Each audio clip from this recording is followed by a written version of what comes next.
Does it cross your mind to be slightly sorry? Do you even care that you might be wrong? Was it fun? Well, I hope you had a blast while you dragged me along. And you say what you need to say, and you play who you need to play. And if somebody's in your way, crush them and leave them behind. Well, I guess if I'm not of use, go ahead, you can cut me loose. Go ahead now, I won't mind. So you got what you always wanted. So you got your dream come true. Well, good for you. Good for you. You had a taste of a life so perfect. So you did what you had to do. Well, good for you. Good for you. Why did Connor kill himself? Wait, what? People have been writing me non-stop ever since we put those emails between you and Connor online. You put our emails online? Just a selection. Mrs. Murphy said it was fine. I really wish you had asked me first. You know, Connor was doing better. That's what he told you in every single conversation, and then a month later, he kills himself? How does that make sense? Yeah, well, I mean, you're right. It doesn't make sense, but that's how things happen sometimes. Great. And say that. To who? Everyone. You need to address this issue head on. People will love that. And we need to start releasing all the emails. Mrs. Murphy said there are a ton more of them that, like, you show her a new one every week. Yeah, but they're not, those conversations are, they are private. Not anymore. They belong to everyone now.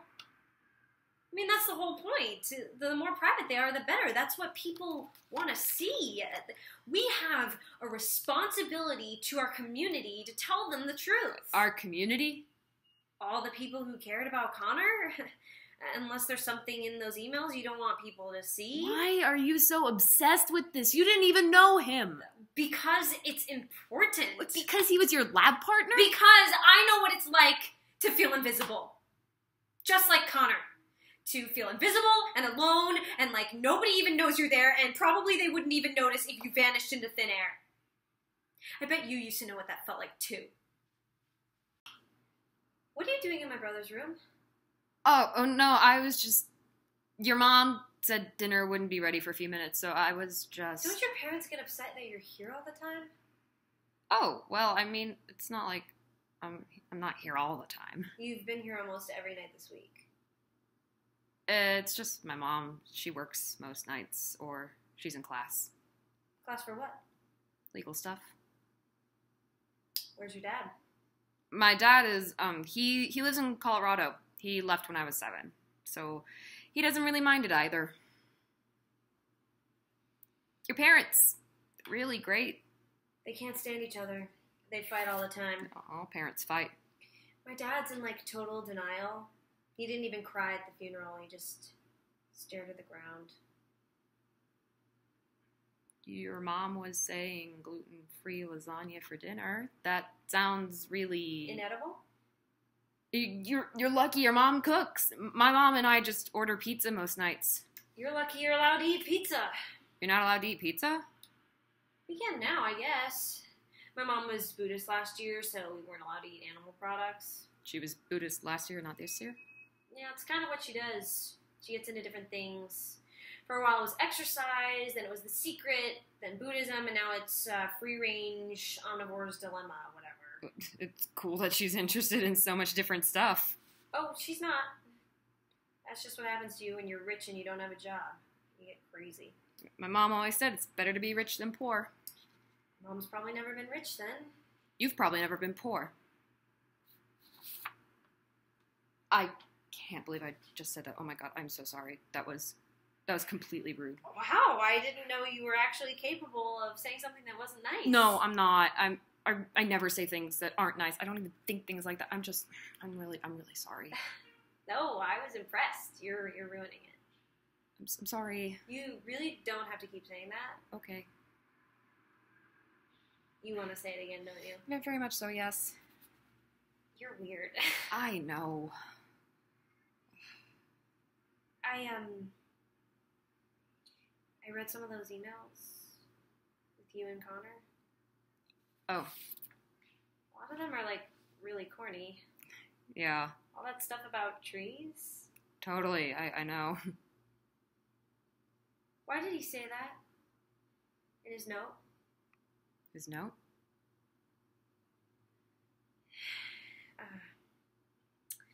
Because then there's Zoe, and all my hope is pinned on Zoe, who I don't even know, and who doesn't know me.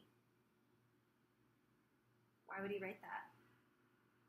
What does that even mean? You shouldn't have kissed me the other night. That was annoying. I know, I'm sorry. But I shouldn't have freaked out. I overreacted. No, you underreacted. I don't even know why I did it. I think grief can make you do weird things. Things you wouldn't do normally. I think that's probably true. Why did he push you that day? Oh, I mean, I think, didn't I tell you before? I don't believe you. I sometimes get scared talking to people, I guess, sort of. And he was always trying to get me to be more outgoing, and he'd get annoyed sometimes if he thought I wasn't trying hard enough. That sort of thing. So I guess you're pretty nervous about your speech tomorrow? How did you guess? Well, my mom's in love with you. And this whole Connor project thing, too. She's obsessed. Yeah, she's really awesome. She likes you being here. You make her feel like Connor's still here, I think, in a way. Like you bring Connor with you. But not like how she remembers him. Different. Better than she remembers him. That's what happens when people leave, I think. When they're gone, you don't have to be reminded of all the bad things. They can just stay the way you want them forever.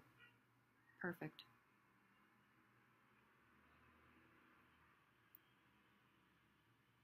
Well, good night. Good night.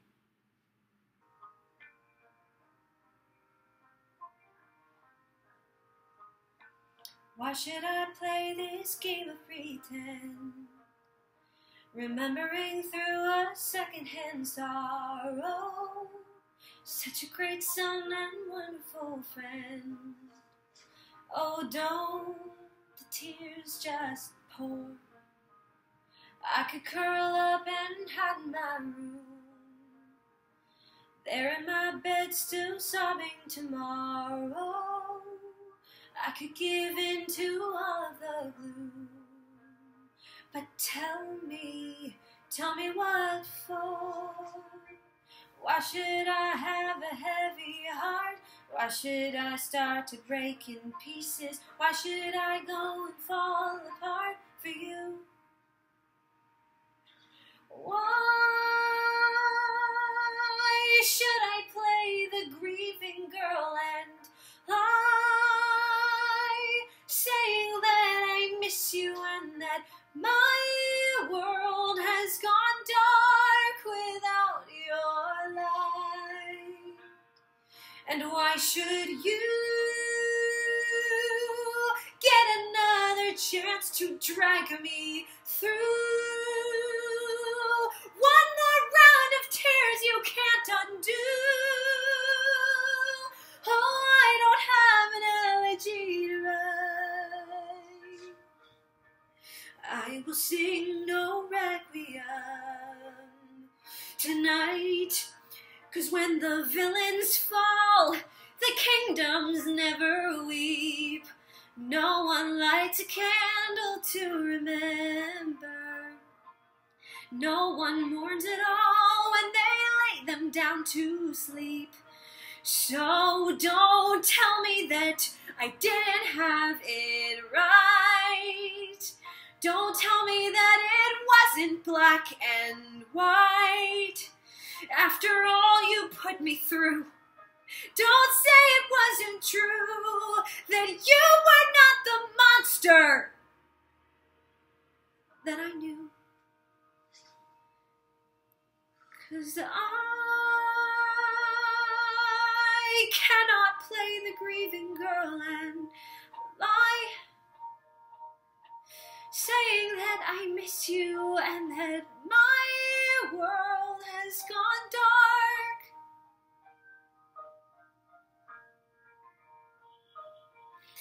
I will sing no requiem. I will sing no requiem tonight.